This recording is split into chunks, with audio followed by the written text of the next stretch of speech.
Introduction.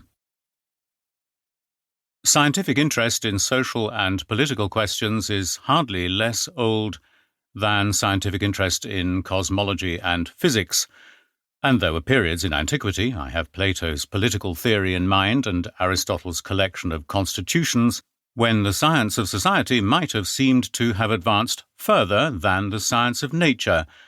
But with Galileo and Newton, physics became successful beyond expectation, far surpassing all the other sciences.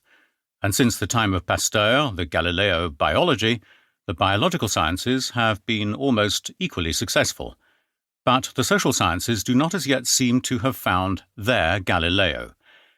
In these circumstances, students who work in one or another of the social sciences are greatly concerned with problems of method, and much of their discussion of these problems is conducted with an eye upon the methods of the more flourishing sciences, especially physics. It was, for instance, a conscious attempt to copy the experimental method of physics which led, in the generation of Wundt, to a reform in psychology, and since J.S. Mill, repeated attempts had been made to reform on somewhat similar lines the method of the social sciences. In the field of psychology, these reforms may have had some measure of success, despite a great many disappointments. But in the theoretical social sciences, outside economics, little else but disappointment has come from these attempts. When these failures were discussed, the question was soon raised whether the methods of physics were really applicable to the social sciences. Was it not perhaps the obstinate belief in their applicability that was responsible for the much deplored state of these studies? The query suggests a simple classification of the schools of thought interested in the methods of the less successful sciences.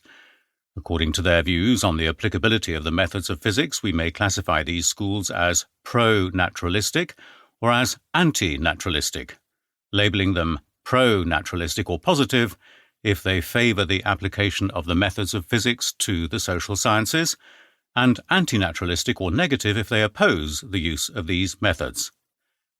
Whether a student of method upholds anti-naturalistic or pro-naturalistic doctrines, or whether he adopts a theory combining both kinds of doctrines, will largely depend on his views about the character of the science under consideration and about the character of its subject matter. But the attitude he adopts will also depend on his views about the methods of physics. I believe this latter point to be the most important of all. And I think that the crucial mistakes in most methodological discussions arise from some very common misunderstandings of the methods of physics. In particular, I think they arise from a misinterpretation of the logical form of its theories, of the methods of testing them, and of the logical function of observation and experiment. My contention is that these misunderstandings have serious consequences, and I will try to justify this contention in chapters 3 and 4 of this study. There I will try to show that various and sometimes conflicting arguments and doctrines, anti-naturalistic as well as pro-naturalistic, are indeed based upon a misunderstanding of the methods of physics. In chapters 1 and 2, however, I will confine myself to the explanation of certain anti-naturalistic and pro-naturalistic doctrines that form part of a characteristic approach in which both kinds of doctrines are combined. This approach, which I propose first to explain and only later to criticize, I call Historicism.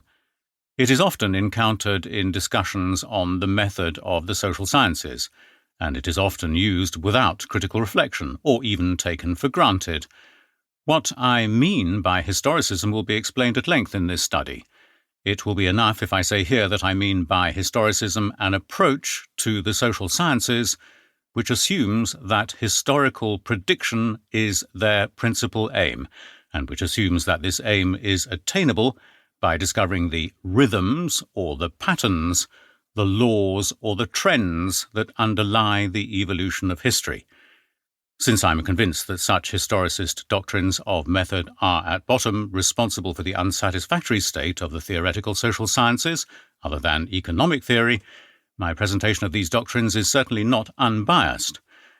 But I have tried hard to make a case in favour of historicism in order to give point to my subsequent criticism.